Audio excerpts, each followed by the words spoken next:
ಗಂ ಗಣಪತಾಯೇ ನಮಃ. ಶ್ರೀ ಗುರುದೇವ ರುದ್ರಾಯ ನಮಃ. ಎಲ್ರಿಗೂ ನಮಸ್ಕಾರ ಸ್ನೇಹಿತರೆ, ನಾನು ನಿಮ್ಮ ಪ್ರಕಾಶ್.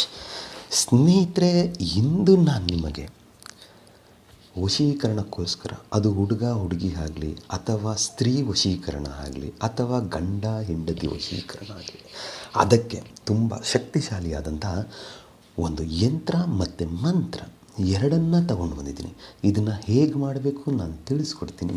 ಅದಕ್ಕೂ ಮುಂಚೆ ನನ್ನ ಚಾನಲನ್ನು ಸಬ್ಸ್ಕ್ರೈಬ್ ಮಾಡಿಲ್ಲ ಅಂದರೆ ಸಬ್ಸ್ಕ್ರೈಬ್ ಮಾಡಿ, ಲೈಕ್ ಮಾಡಿ, ಶೇರ್ ಮಾಡಿ, ಹಾಗೆ ಬೆಲ್ ಐಕಾನ್ ಬಟನ್ ಪ್ರೆಸ್ ಮಾಡೋದನ್ನ ಮರಿಬೇಡಿ. ಹೇಗೆ ಅಂದರೆ, ಮುಂದೆ ಏನು ನಾನು ವೀಡಿಯೋಸ್ ಬಿಡ್ತೀನೋ ಅದು ಎಲ್ಲರಿಗಿಂತ ಮುಂಚೆ ನಿಮಗೆ ಬಂದು ಸೇರುತ್ತೆ.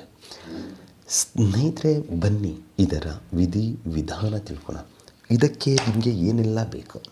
ಮೊದಲನೆಯದಾಗಿ ಒಂದು ಭುಜಪತ್ರೆ ಬೇಕಾಗುತ್ತೆ, ಮತ್ತು ಕಸ್ತೂರಿ, ಗೋರಂಚನ, ಕೇಸರಿ, ಈ ಮೂರು ಬೇಕಾಗುತ್ತೆ, ಮತ್ತು ಒಂದು ಕೆಂಪು ಪೆನ್ನು.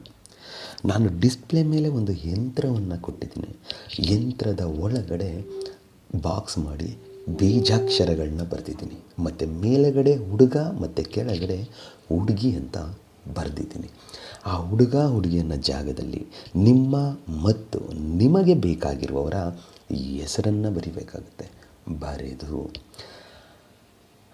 ಅದನ್ನು ಭುಜಪತ್ರೆ ಮೇಲೆ ಕೆಂಪು ಪೆನ್ನಿಂದ ಬರೀಬೇಕಾಗುತ್ತೆ.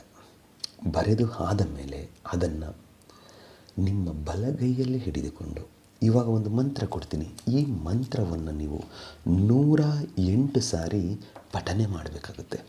ಪಠನೆ ಮಾಡಿ ಆದ ಮೇಲೆ ಆ ಏನು ಭುಜಪತ್ರೆಯ ಮೇಲೆ ಆ ಯಂತ್ರವನ್ನು ಬರೆದಿರ್ತೀರೋ ಆ ಯಂತ್ರಗೆ ಉಫ್ ಅಂತ 3 ಸಾರಿ ಅಭಿಮಂತ್ರಿಸಿ.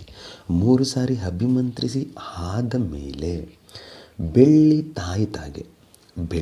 ತಾಯಿತಾಗೆ ಇದನ್ನು ಹಾಕಿ ಕಸ್ತೂರಿ, ಗೋರಂಚನ, ಕೇಸರಿ ಮೂರನ್ನು ಸ್ವಲ್ಪ ಪ್ರಮಾಣದಲ್ಲಿ, ಅಂದರೆ ಆ ತಾಯಿತ ಎಷ್ಟು ತುಂಬುತ್ತೋ ಅಷ್ಟು ಪ್ರಮಾಣದಲ್ಲಿ ಸ್ವಲ್ಪ ಹಾಕಿ ಆದ ಮೇಲೆ ಅದನ್ನು ಲಾಕ್ ಮಾಡಿಬಿಡಿ. ಲಾಕ್ ಮಾಡಿ ಸಾಧ್ಯವಾದರೆ ಒಂದು ಫೆವಿಕ್ವಿಕ್ ತಂದಿಟ್ಕೊಳ್ಳಿ. ಆ ಕ್ಯಾಪನ್ನು ಏನು ಲಾಕ್ ಮಾಡ್ತಿರೋ ಮಾಡುವಾಗ ಲೈಟಾಗಿ ಸ್ವಲ್ಪ ಫೆವಿಕ್ವಿಕ್ ಆಗಿ ಅದನ್ನು ಕ್ಲೋಸ್ ಮಾಡಿ. ಏಕೆ ಅಂತ ಹೇಳಿದರೆ, ಕೆಲವು ಸಮಯದಲ್ಲಿ ಆ ತಾಯಿತ ಓಪನ್ ಆಗಿಬಿಡುತ್ತೆ. ಓಪನ್ ಆದಾಗ ಅದೆಲ್ಲ ಆಚೆ ಬರುತ್ತೆ. ಸೊ ಅದು ಆಗಬಾರದು. ಅದಕ್ಕೋಸ್ಕರ ಇಷ್ಟನ್ನು ಮಾಡಿದ ಮೇಲೆ ಅದನ್ನು ಕೆಂಪು ದಾರದ ಸಹಾಯದಿಂದ ತಾಯಿತವನ್ನು ನಿಮ್ಮ ಕತ್ತಿಗಾಗಲಿ ಅಥವಾ ಬಲಗೈ ರಟ್ಟೆಗಾಗಲಿ ಕಟ್ಕೊಂಡಿದ್ದ 7 ದಿನದ ಒಳಗಡೆ ಅವರ ಕಡೆಯಿಂದ ನಿಮಗೆ ಫಲಿತಾಂಶ ಬರುತ್ತೆ. ಯಾರ ಕಡೆಯಿಂದ? ನೀವು ಯಾರ ಪ್ರೀತಿಗೋಸ್ಕರ ಚಡಪಡಿಸ್ತಾ ಇರ್ತೀರೋ, ಹಂಬಲಿಸ್ತಾ ಇರ್ತೀರೋ, ನನ್ನ ಲೈಫಲ್ಲಿ ಅವ್ರು ಬಂದರೆ ನನ್ನ ಜೀವನ ತುಂಬ ಸುಗಮವಾಗಿ ನಡೆಯುತ್ತೆ, ಅವರಿಲ್ಲ ಅಂದರೆ ನನಗೆ ಜೀವನ ನಡೆಸೋಕ್ಕಾಗಲ್ಲ ಅಂತ ಯಾರಿಗೋಸ್ಕರ ನೀವು ಚಡಪಡಿಸ್ತಾ ಇರ್ತೀರೋ ಅವರಾಗಿಯೇ ನಿಮ್ಮ ಹತ್ತಿರ ಬರ್ತಾರೆ. ನಿಮ್ಮ ಹತ್ತಿರ ಬಂದು ನಿಮ್ಮ ಜೊತೆ ಮಾತನಾಡಿ ನಿಮ್ಮ ಜೊತೆ ಜೀವನ ನಡೆಸೋದಕ್ಕೆ ಅಥವಾ ನಿಮ್ಮ ಪ್ರೀತಿಯಲ್ಲಿ ಪಾತ್ರರಾಗೋದಕ್ಕೆ ಅವರು ರೆಡಿ ಆಗ್ತಾರೆ. ಅದಕ್ಕೆ ಮಂತ್ರ ಹೀಗಿದೆ: ಓಂ ನಮೋ ಕ್ಲೀಂ ಕ್ಲೀಂ ರೀಂ ಹಮುಖಿ ವಶೀಕರಣಸ್ಯ. ಮಂತ್ರ ಇನ್ನೊಮ್ಮೆ ಹೇಳ್ತೀನಿ ಸ್ನೇಹಿತರೆ. ಓಂ ನಮೋ ಕ್ಲೀಂ ಕ್ಲೀಂ ರೀಂ ಹಮುಖಿ ವಶೀಕರಣಸ್ಯ. ಅಮುಖಿ ಅನ್ನೋ ಜಾಗದಲ್ಲಿ ಅವರ ಹೆಸರನ್ನು ಸೇರಿಸಿಕೊಳ್ತಾ ಈ ಮಂತ್ರ ಪಠನೆ ಮಾಡಿ, ಖಂಡಿತ ನಿಮಗೆ ರಿಸಲ್ಟ್ ಸಿಗುತ್ತೆ.